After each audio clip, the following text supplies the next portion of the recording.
श्रीमद् भागवत कथा, श्री राम कथा एवं शिव महापुराण की अमृत वर्षा के लिए भागवत किंकर पूज्य श्री हर्षित कृष्ण जी के YouTube चैनल को सब्सक्राइब करें। एक दिन की बात कि भगवान के जो पिताजी हैं नंद बाबा, उनसे एक अपराध हो गया। ध्यान देना भैया, हम सब लोगों के लिए एक सीख है। थोड़ा सा हम सब लोगों के लिए यह एक सीख है कि नंद बाबा से क्या अपराध हुआ।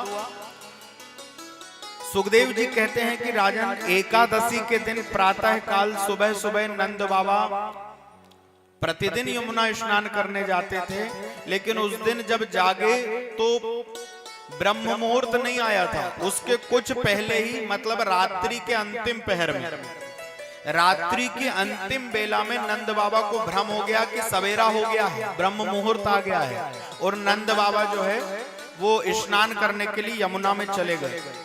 जैसे ही नंद बाबा ने जल में प्रवेश किया तो वरुण भगवान के दूतों ने नंद बाबा को पकड़ लिया और जल के अंदर खींच के वरुण लोक ले गए। जब बहुत समय तक नंद बाबा नहीं आए, भगवान देखने के लिए आए, तो भगवान ने ध्यान रख के देखा कि नंद बाबा तो वरुण लोक में, वरुण पास में बंधे हुए पड़े हैं।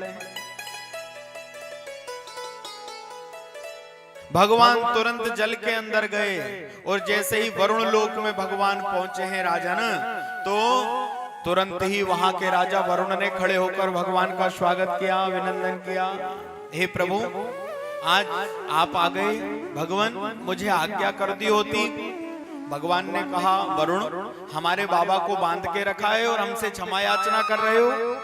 प्रभु, क्षमा चाहता हूँ, मैं जानता नहीं था, असमय इनने जल में प्रवेश किया, इसलिए मेरे दूत पकड़ के ले आए।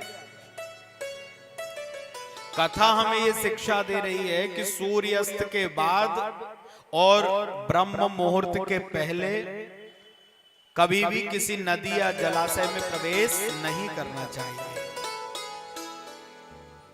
वरुण भगवान का अपराध बन जाता है। आप गंगा मैया में स्नान करने के लिए भी जाएं तो सूर्यास्त के बाद, और जब तक रात्रि पूर्ण रूप से समाप्त ना हो जाए, ब्रह्म मुहूर्त लग जाए, तब आप जल में प्रवेश करें। नहीं तो महाराज, जो घटना वरुण बाबा, जो घटना नंद बाबा के साथ घटी, वो हमारे आपके साथ भी घट सकती है। हर चीज की अपनी मर्यादा है और अपने नियम हैं। यदि हम उनको तोड़ेंगे तो कहीं ना कहीं उसका प्रायश्चित हमें करना होगा, अथवा दंड के अधिकारी होंगे। तो इसलिए शुक्राचार्य कहते हैं कि राजन, भगवान ने वरुण लोक से अपने बाबा को तो ले आए, लेकिन ब्रजवासियों को भगवान ने कहा कि आज समय, आज के बाद कभी भी यमुना में प्रवेश नहीं करना।